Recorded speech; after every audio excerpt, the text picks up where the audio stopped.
Hola, ¿cómo están? Bueno, buenas tardes a todos. Muchas gracias, Sandra. Acá estamos en Docentes Conectados, esperando a Tilio en lo que llamamos desafíos de la seguridad social en tiempos de pandemia. Y hoy vamos a conversar con Atilio Borón, es politólogo, sociólogo, argentino, doctor en Ciencias Políticas de la Universidad de Harvard, director del Centro de Complementación Curricular de la Facultad de Humanidades y Artes de la Universidad Nacional de Avellaneda, profesor de la Facultad de Ciencias Sociales de la Universidad de Buenos Aires e investigador del Instituto de Estudios de América Latina y el Caribe. Investigador superior del Consejo Nacional de Investigaciones Científicas y Técnicas. Doctor honoris causa de la Universidad Nacional de Cuyo, Salta, Córdoba, en Misiones, en la Argentina, y en la Universidad de la UNESCO, premio honorífico en la Casa de las Américas, Habana, Cuba. Hola, Atilio, ¿cómo estás? ¿Qué tal? Qué gusto, buenas tardes. ¿Ya estás ahí, Atilio? Un gusto estar con ustedes. Bueno, te estaba presentando, Atilio, con Está todos bien. los honores, Por un gran favor. compañero de lucha, de militancia, un intelectual tan importante, y te daba recién los abrazos y los besos de María Laura Torres y Silvia Almazán, y de nuestro secretario general adjunto, Roberto Baradel. Muchísimas gracias por compartir esta charla con nosotros. No, por favor, el placer es mío, así que, bueno, un abrazo a todos, a Roberto, a todos la gente del SUTEBA. La verdad que todo lo que pueda hacer para colaborar con su lucha en defensa de la educación pública es poco, así que cuentan conmigo, ¿sí? Bueno, Atilio, mira, muchos jóvenes, docentes, maestras, profesores, quizás jóvenes de los 90, quizás hoy maestros de 40 años dentro de lo que es la escuela pública, muchas veces piensan a la jubilación o a la seguridad social más precisamente como solamente la jubilación, ¿sí?, al término de su carrera. Y nosotros intentamos modificar ese paradigma donde pensemos la jubilación docente como un proceso, ¿no? Cuando nosotros ingresamos por primera vez a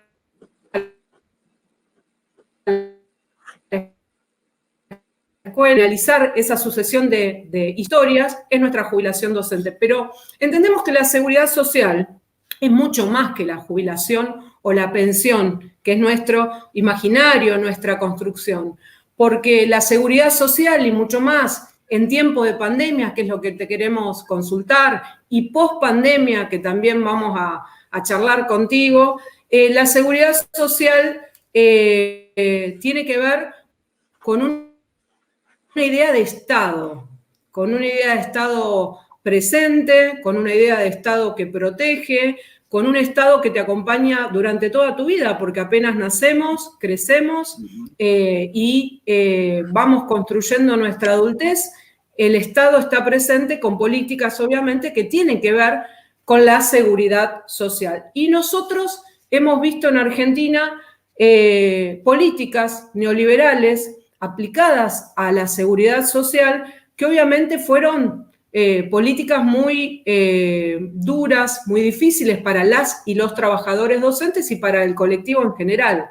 Pero en este caso, las maestras, los profesores, las profesoras, estos jóvenes que hoy son profesores, que han sido jóvenes adolescentes de los 90, lo que significó en los 90 esa construcción, esa idea de que lo privado era mejor, ¿sí? Y que lo público, lo estatal, un sistema jubilatorio de reparto público, solidario, que nos contenga a todos, había quedado fuera de moda y que realmente la capitalización era lo más importante. Y bueno, obviamente que se construyen sentidos y esas construcciones calan muy fuertemente y hemos dado una batalla muy grande desde la Central de los Trabajadores Argentinos, desde el SUTEBA, desde la CETERA, y construimos esa idea, ese nuevo paradigma, esa construcción que tiene que ver con defender lo público. Eso nos pasó allá por los 90, vos recordarás las AFJP y demás, ¿bien? Ahora, hoy estamos en un momento de pandemia donde el Estado o lo que pensamos del Estado es muy importante y también es muy importante ese Estado que garantice el derecho a la salud, ese Estado que tenga cobertura en el niño, en el joven, en el adolescente, en el adulto mayor, ese Estado que en vez de vaciar, como nos pasó ¿sí? Estos últimos 4 años, no solamente a nivel nacional, sino en la provincia de Buenos Aires, ¿sí? Tenga políticas socioactivas que protejan. Entonces, nosotros en este momento hacemos frente a un aislamiento social preventivo obligatorio y vemos gobiernos que protegen, que tienen políticas que están fuera del mercado, que la vida es mucho más importante, y tenemos gobiernos o estados ausentes. En esa idea de lo que es la seguridad social en su conjunto, querido Atilio, te preguntamos, no solamente en Argentina, sino en un contexto que sé que vos sos un gran especialista en Latinoamérica. Mira, sí, Marina, creo que el tema de la seguridad social hay que abarcarlo desde una perspectiva mucho más amplia, muy integral, ¿verdad? En donde la seguridad, mejor dicho, en donde la jubilación y la pensión es un elemento muy importante, pero la seguridad social es algo que debe acompañarnos toda la vida. Digamos. Vos no podés tener un gobierno democrático en la medida que tengas una población desprotegida, ¿verdad? Los buenos gobiernos, los gobiernos democráticos, procuran garantizar que todo un conjunto de situaciones que tengan que ver con la salud, con la educación, con la seguridad social en un sentido más amplio, con la vivienda, sean derechos y por lo tanto sean exigibles, universalmente exigibles, y no cosas que compras en el mercado, ¿verdad? Como si fuera que te vas a comprar, no sé, un auto, una pasta dental o un kilo de zanahoria. Digo, un poco la idea que surgió en los años 90, ¿verdad? Fue precisamente la de convertir todos aquellos derechos en cuestiones mercantiles o en mercancías que había que adquirirlas por el mercado. Por lo tanto, vos podías tener seguridad social si pagabas un fondo de capitalización en donde además te estafaban sistemáticamente, como se ha probado en el caso chileno, que fue el país que llevó más lejos esa experiencia y durante mucho más tiempo. Y se comprobó, ¿verdad?, que luego, cuando llegó el momento, y eso está en la base de las grandes conmociones sociales que hubo en Chile en la segunda mitad del año pasado, fue porque docentes y algunos trabajadores que habían estado aportando durante casi 30 años y fueron a buscar su jubilación, resultó que lo que les correspondía era la tercera parte, mejor dicho, le daban la tercera parte de lo que les correspondía. Y cuando esta gente iba a las oficinas de defensa del consumidor o de protección ciudadana, la demanda era cajoneada. Hasta que finalmente hubo una señora, creo que era una maestra también, que logró vencer todos estos obstáculos y logró que un fiscal atendiera su causa e iniciara una investigación. La investigación, que llevó un par de años, bueno, finalmente se zanjó en la Corte Suprema porque la AFJP en cuestión apelaba a cada instancia. Finalmente la Corte Suprema resolvió que la señora tenía razón y que tenían que pagarle lo que ella decía, porque lo que ella decía era lo que había sido contractualmente contraído por ambas partes. Bueno, la FJP inclusive se declaró en rebeldía, trató de no pagar, finalmente tuvo que pagar, pero esto te demuestra de que el sistema de capitalización es una estafa gigantesca, en donde la comisión real, por ejemplo en el caso de Chile, que que cobraban a esta señora, que vuelvo a repetir, creo que era maestra, equivalía aproximadamente al 20%, no al 2% como ellos decían, sino al 20%. Cuando vos hacías los números finos, ¿verdad? Y mirabas qué era lo que estaban administrando, ellos, ¿verdad? Hacían un cálculo que era absolutamente equivocado, que te decían, te cobro una comisión del 2% en relación a tu salario. Suponete que tu salario fuera en plata chilena, te estoy hablando, ¿no? 500.000 pesos chilenos, que no es mucho dinero. Entonces decían, el 2% de eso son, creo que 10.000 pesos. Pero resulta que lo que ellos administraban no era todo el salario de la señora, sino administraban tan solo el fondo que iba a la FJP, que era el 10%, o sea, que eran 50.000. Cuando vos a los 50.000 que administrás le cobrás 10.000 de comisión, le estás aplicando una comisión del 20%, lo cual es un escándalo gigantesco. ¿Qué era lo que pasó acá y que descubrió acá Amadou Boudou cuando tuvo a su cargo la ANSES y se dio cuenta de que aquello era una estafa gigantesca? Razón por la cual ha sido objeto de tantas persecuciones, porque arruinó un negocio fabuloso. Vos imaginate un negocio que te deja 20% de comisión por hacer nada y con dinero que no es tuyo, un negociazo. Bueno, entonces la seguridad social, cuando ellos trataron de convertirla a una mercancía, fue porque se apoderaban de un negocio extraordinario, un negocio extraordinario. Y por suerte acá y por la lucha, digamos, en los años de Néstor y Cristina, se logró volver al sistema de reparto, que es el sistema que predomina en los países europeos que tienen mejor protección a su ciudadanía. Digo, en Francia no tenés capitalización, en Suecia no tenés, en Alemania no tenés. O sea, lo tenés en Estados Unidos, pero Estados Unidos es un desastre en materia de seguridad social, ¿verdad?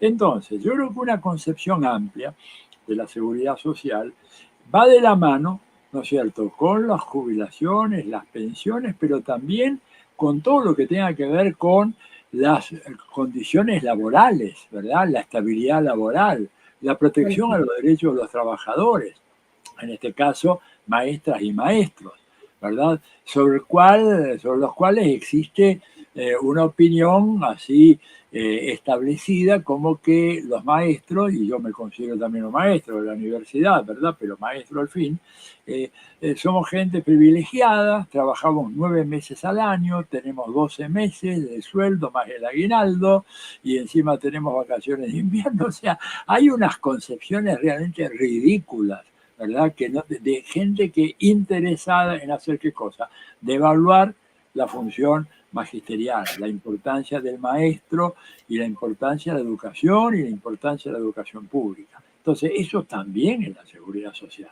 Y un régimen democrático tiene que ser un régimen en donde la primera prioridad sea preservar precisamente la seguridad social en un sentido más amplio de trabajadoras y trabajadores. Entonces yo creo que es pertinente discutir el tema. Fíjate que hay algunos sociólogos que han hecho algunos estudios sobre el grado de avance democrático y uno de ellos, un señor que se llama Gösta Esping Andersen, que es un sociólogo sueco, sacó un libro muy importante hace ya unos cuantos años en donde él decía que la calidad del régimen democrático podía medirse con precisión sabiendo cuál es la proporción de la población que está amparada por un sistema de seguridad social público.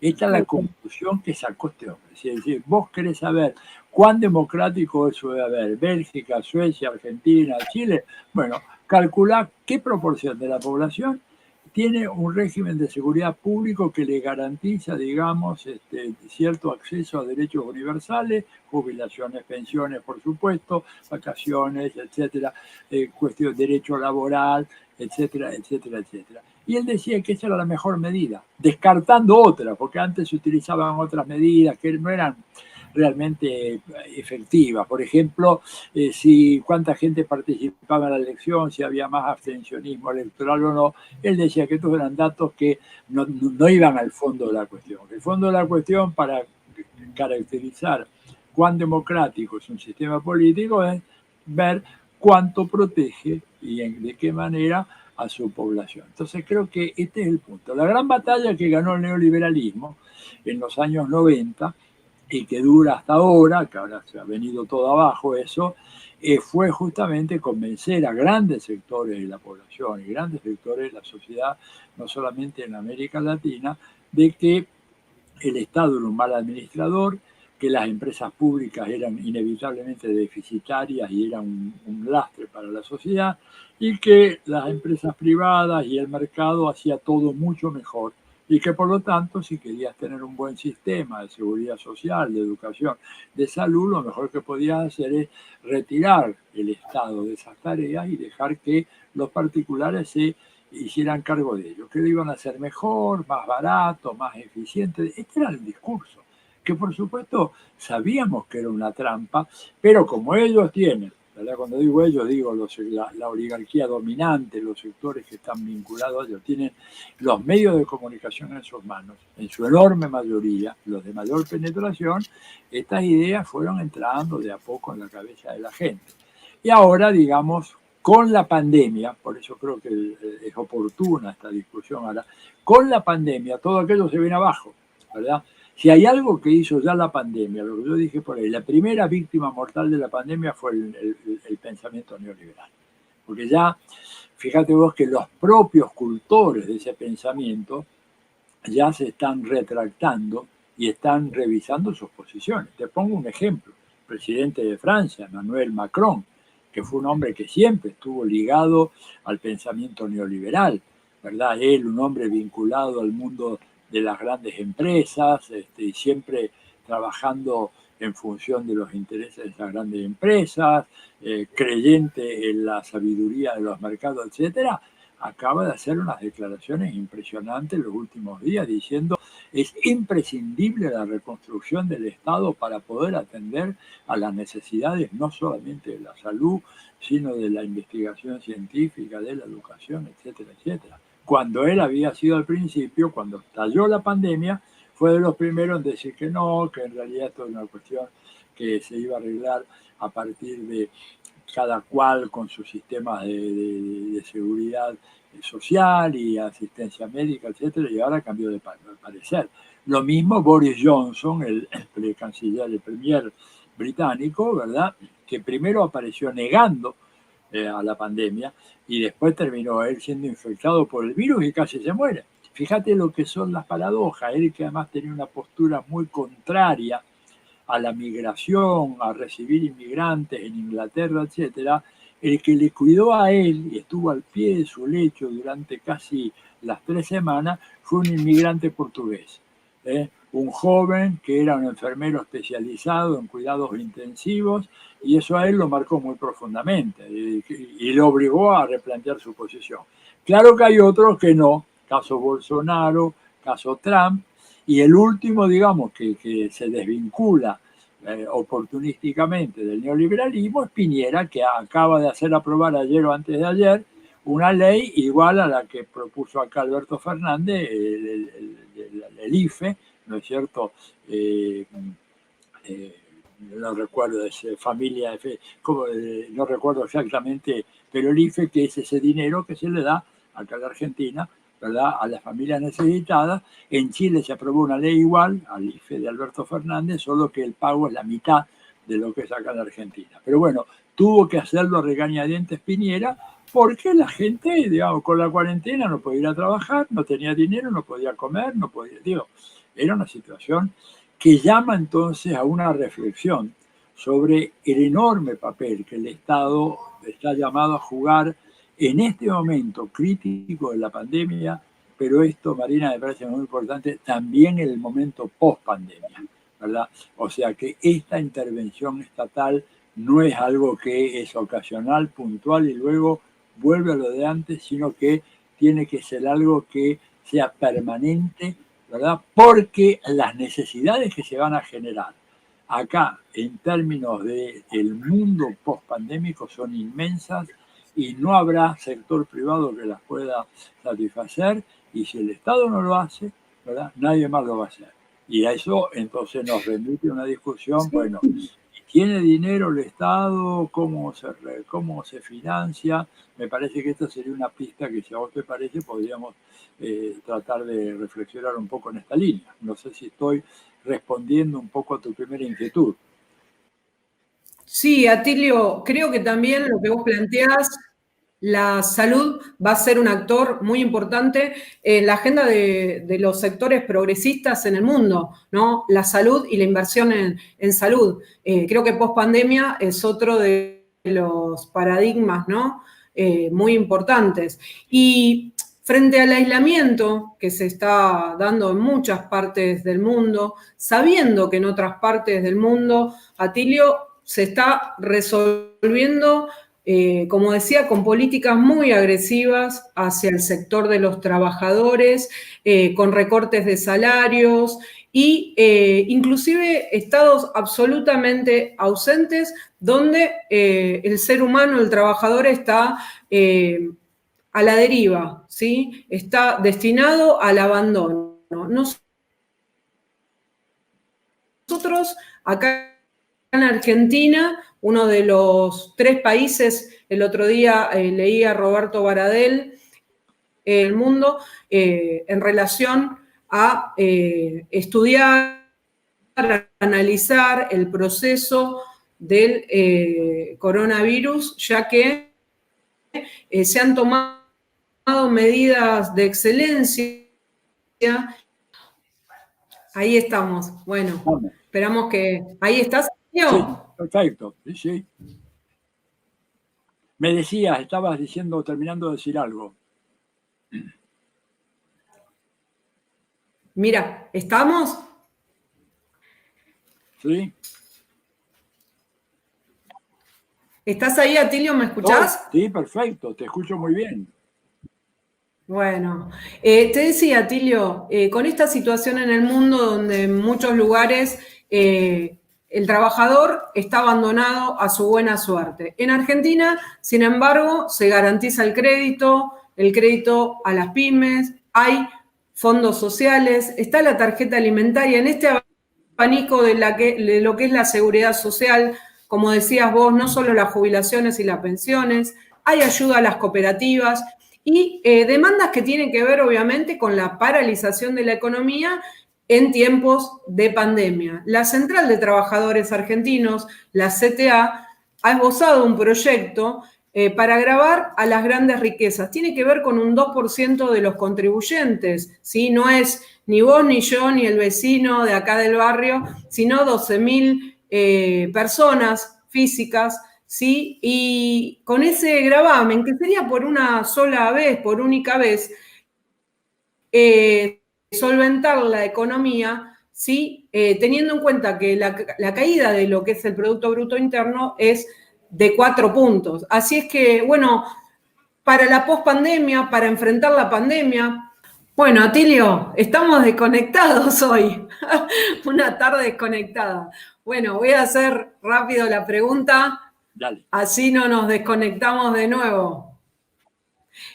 Argentina afronta garantizar tarjetas de crédito, crédito a las pymes, fondos sociales, bueno, ayuda a cooperativas, todo lo que tiene que ver con la paralización de la economía en tiempos de pandemia. La CTA hace una propuesta y es grabar a las grandes riquezas, que decía que no sos ni vos ni yo ni el vecino de la esquina de aquí, son el 2% de los contribuyentes, unas 12.000 personas físicas, un impuesto o por única vez este gravamen, teniendo en cuenta que la economía cayó 4 puntos del PBI. En este marco de lo que es la seguridad social y la protección, ¿sí? ¿Qué opinión te merece? Mira, yo creo que está bien, pero creo que hay que tener en cuenta que eso que vamos a recaudar sobre las personas físicas y por una única vez va a ser insuficiente. Tenemos que hacer un planteo muy bien fundamentado, porque los datos están absolutamente, en donde se demuestre que necesitamos imperiosamente reformar el régimen tributario de la Argentina. que inclusive afectando a esos 12.000 personas físicas, ¿verdad? Aunque le apliques una alícuota que tampoco puede ser muy elevada, ¿verdad? Se está dando 1,5, 2, no sé exactamente cuál es la propuesta de usted, me gustaría verla escrita, pero aún así eso te va a servir probablemente para aliviar la cosa en el momento actual.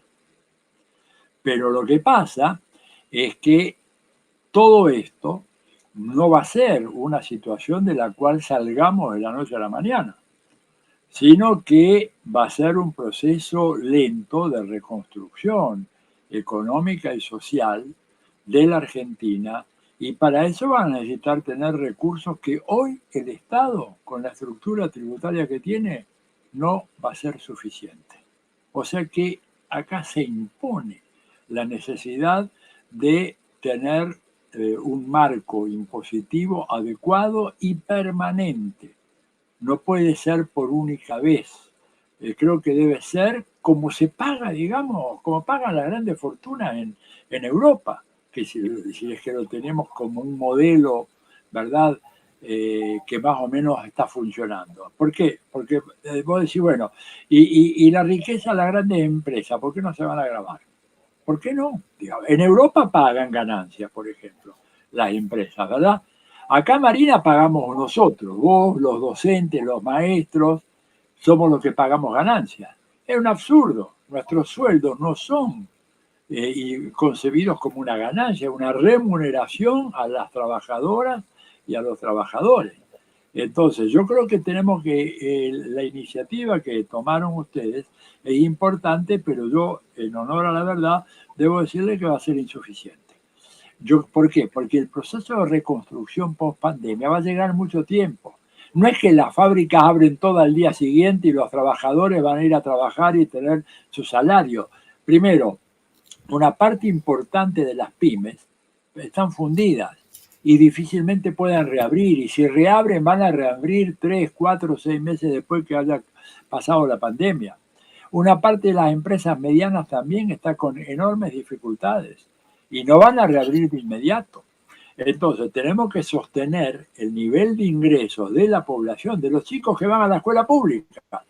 Que si los padres no van a poder comprar nada, porque no van a tener sueldo, ¿verdad? Los que tienen un trabajo registrado, los que salen a hacer changas por ahí se la pueden rebuscar un poco, pero ponete en el lugar de el que es obrero de una fábrica de cemento, o de productos metalúrgicos, o de industria del cuero, etcétera.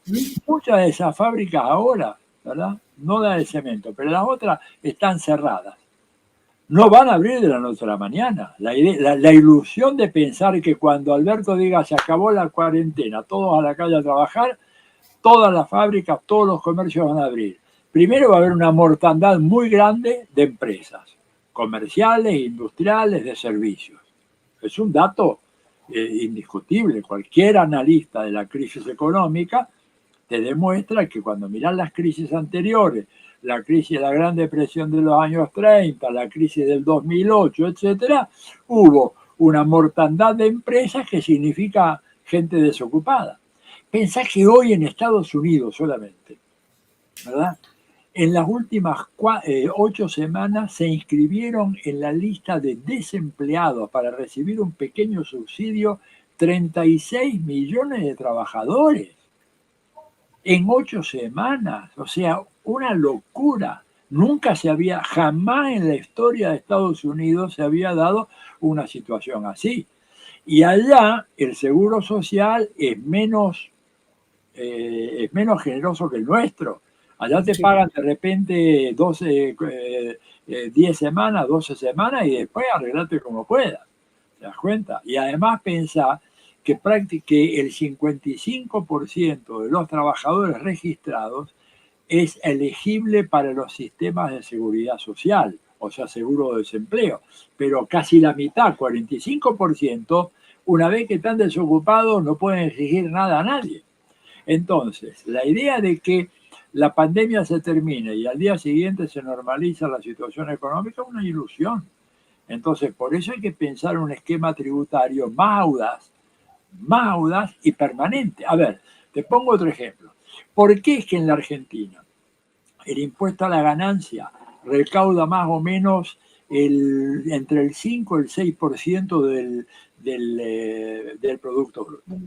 ¿Y por qué, verdad, en Europa recauda el 15%? Digo, ¿por qué? Bueno, porque allá pagan las empresas, no pagan los empleados. Se aplica, digamos, a quienes tienen ganancias, no a quienes tienen un sueldo.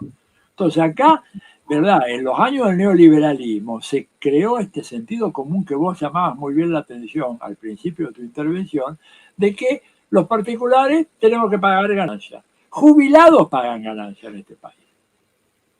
Es pequeño, nos aplican a mí un monto pequeño, pero es absurdo.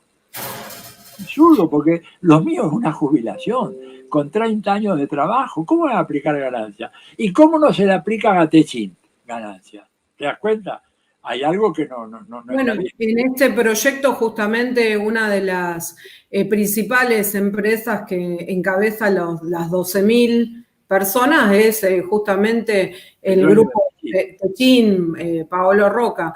Volviendo a la Argentina, y Sí. ahora te quería hacer una pregunta puntual respecto de lo que es la seguridad social, nuestras jubilaciones y lo que fue a finales del 2015 el Fondo de Garantía de Sustentabilidad, que nosotros le explicamos o construimos la idea con muchos delegados de escuela, con muchos maestros, profesores, porque entendemos que ese fondo de garantía que se crea cuando se le saca de las fauces, como dice Hugo Yasky, a las privadas, lo que era la jubilación privada, pasar la jubilación estatal y se conforma el FGS, ese Fondo de Garantía de Sustentabilidad, que después es aplicado en infinidad de políticas socioactivas, de planes y programas, uno muy conocido por todos, el Procrear, que ahora también leí hace 2 días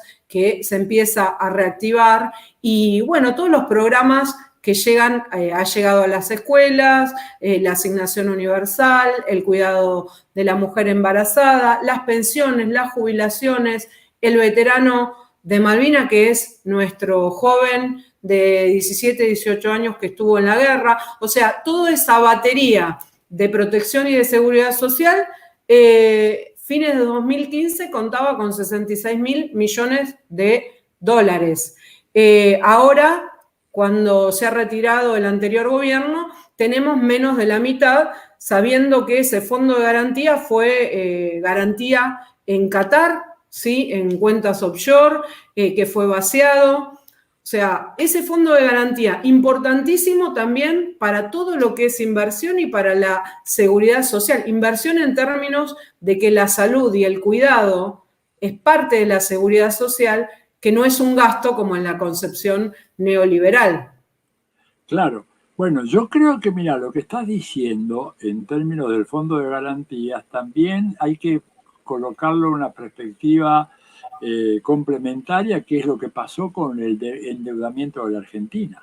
Creo que son dos caras de una misma moneda. Es decir, salió el informe del Banco Central ayer o hoy, ¿no es cierto?, donde se demuestra que acá hubo una fuga de capitales de 86.000 millones de dólares financiados con préstamos que contrajo el gobierno anterior y que ahora nos quiere hacer que nosotros paguemos por ese dinero, que pasó por la Argentina, no se quedó por la Argentina y se dirigió, como vos bien decís, a ciertos guaridas fiscales, ¿verdad? O qué sé yo, en Panamá, en las Islas Seychelles, en las Bahamas, en las Islas Vírgenes Británicas, en lo que sea.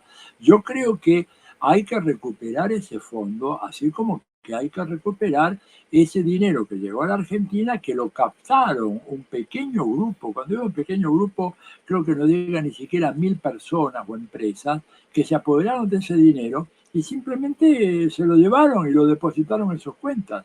Entonces, a mí me parece que hay una situación suficientemente seria como para que nos impulse a tomar medidas realmente audaces, pero imprescindibles, porque en épocas como esta, en una época como esta, que es una época absolutamente excepcional, Marina, nunca hubo en la historia de la humanidad un fenómeno como este, nunca hubo.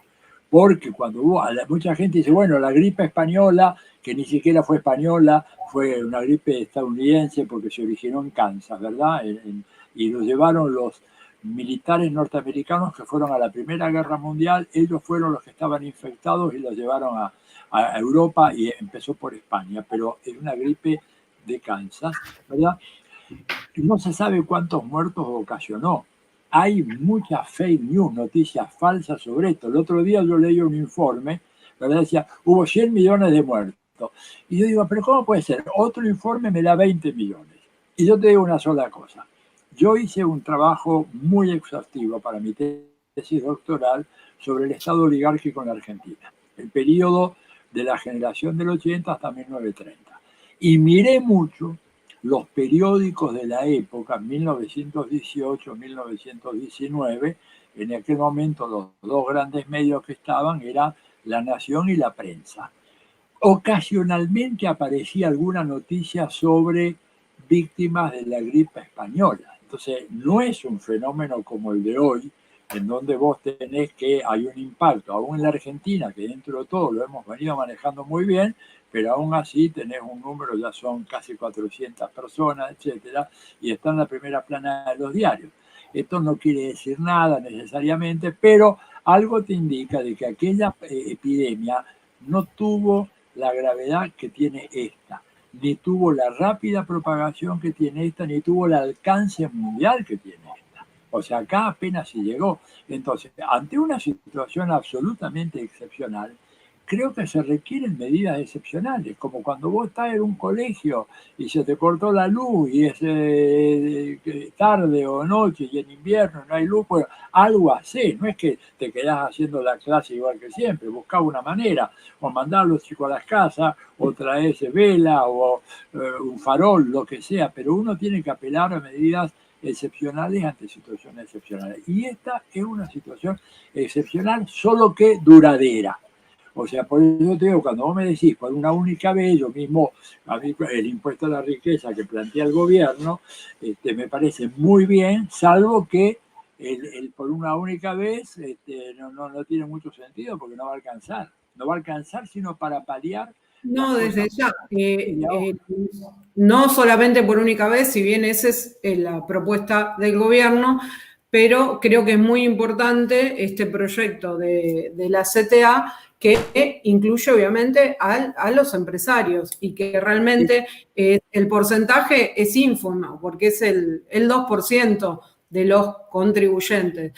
Y volviendo al tema de la seguridad social y cómo enfrentar la pospandemia, poner en valor las medidas también de protección que se están llevando adelante con jubilados, con pensionados, con el colectivo de los barrios, cooperativas y demás, y también ir sintetizando y preguntarte, digo, ¿cómo ves vos el futuro de la seguridad social en estos tiempos de pandemia? Como una reflexión final.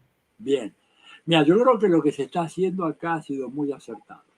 De hecho, no es casual que inclusive periódicos europeos que siempre tenían todas estas prevenciones contra un gobierno como el de Alberto Fernández, ya antes de ser electo, ¿no? Con estas descalificaciones, populismo, todas las tonterías que dicen, digamos, para distraer la atención, esos mismos periódicos hoy señalan al gobierno de Fernández como habiendo tomado medidas realmente excepcionales y muy importantes para evitar que se produzca en la Argentina un desastre como el que tenemos en Brasil, por ejemplo. Esto evidentemente habla muy a las claras de que estamos avanzando en la dirección correcta. Y yo creo que en términos de tu pregunta sobre la seguridad social, hay dos cosas que quiero señalar. Primero, bueno, esta eficaz acción del gobierno temprana, muy importante, ¿no es cierto? Y cuando uno señala la necesidad de que se avance más en la reforma tributaria, no es para decir que lo que está haciendo está mal, sino que un poco uno entra en un terreno donde hace conjeturas. Y además el impuesto aquel, que se propone el impuesto a la riqueza, fue concebido hace casi 2 meses. Hoy la situación ha cambiado. y vemos un escenario de la pandemia diferente que había en el momento en que se gestó el proyecto, donde había la expectativa, ¿te acordás vos que se decía que el pico iba a llegar en abril, a mediados de abril, después lo fueron corriendo y resulta que esto se hace mucho más largo? Entonces el proyecto hay que redimensionarlo y pensarlo aprovechando la oportunidad única en donde vos tenés que, por ejemplo, acaba de salir un artículo de Stiglitz, que es Premio Nobel de Economía, diciendo que la clave para la reconstrucción económica y social de los países después de la pandemia es una genuina reforma tributaria. Él lo propone para Estados Unidos y Europa, y por extensión dice los países del tercer mundo mucho más. La otra cosa muy importante son las iniciativas tomadas por los sindicatos, por las asociaciones barriales, lo que ustedes están haciendo, y que yo resumiría en esta frase. Mira, nosotros y ustedes que han dado una lucha impresionante, sobre todo en la provincia de Buenos Aires, donde creo que ha habido un caso absolutamente extremo, hasta donde yo sé, en los 4 años de María Eugenia Vidal, tengo entendido que no se construyó una sola escuela en la provincia de Buenos Aires, así me han dicho, no sé si fue... Sí, es correcto. Es algo, debe ser la única experiencia en la historia de la gobernación de la provincia de Buenos Aires que sale 4 años un gobernador o una gobernadora en este caso, sin haber construido una sola escuela y sin haber construido un solo hospital. Bueno, ante una situación como esta, tenés que salir a tapar, ¿no es cierto?, todos las vías de escape, las vías de inundación que tiene el barco del Estado Nacional para hacer frente a todos estos problemas, pero además con la colaboración de estas organizaciones sindicales, populares, territoriales, que han hecho una labor extraordinaria, muy, muy importante. ¿Por qué? Porque el Estado solo no puede. La verdad que no tiene recursos, ni gente, ni personas, ni suficiente para la escala del desafío. Y ahí hay un elemento nuevo. Y yo venía diciéndote de que ustedes que estuvieron movilizados y permanentemente luchando por la jerarquización de la función docente, por las reivindicaciones salariales, por la construcción de escuelas y por hacer realidad todo aquello que había sido prometido en las elecciones del 2015, han aprendido algo muy importante, como todas estas organizaciones populares y sindicales, lo que yo he dado en llamar el asociativismo digital. O sea, hoy en día nosotros ya dominamos una tecnología que antes solamente la manejaban los grupos privilegiados en la Argentina, los grupos económicos más poderosos, que esto que estamos haciendo ahora acá, ¿verdad? Y que te llega a muchísima gente y que se puede reproducir miles de veces, lo cual nos da una posibilidad de combinar la presencia en las calles, que es absolutamente indispensable e irreemplazable, pero potenciado con estrategias de acción colectiva que hoy en día se pueden hacer apelando a esta tecnología, que no fue pensada para los movimientos populares. Esto la pensaron para ellos. La Internet la pensó y la concibieron científicos vinculados al Pentágono, los Estados Unidos, para garantizar una red de comunicación en caso de que un ataque nuclear tumbase las redes telefónicas. Nunca pensaron que esto se les iba a escapar, ¿no es cierto? Y se les escapó. Y hoy en día es un arma importantísimo para nosotros, porque ustedes en un territorio como la provincia de Buenos Aires, de 300.000 kilómetros cuadrados, ¿verdad? Imagínate vos un sindicato antes las dificultades que había para coordinar acciones que te lleven desde, no sé, algún partido del norte de la provincia, qué sé yo, en la frontera con Santa Fe, San Nicolás, ponele, hasta Carmen de Patagones. Hoy en día con esta tecnología lo haces al toque.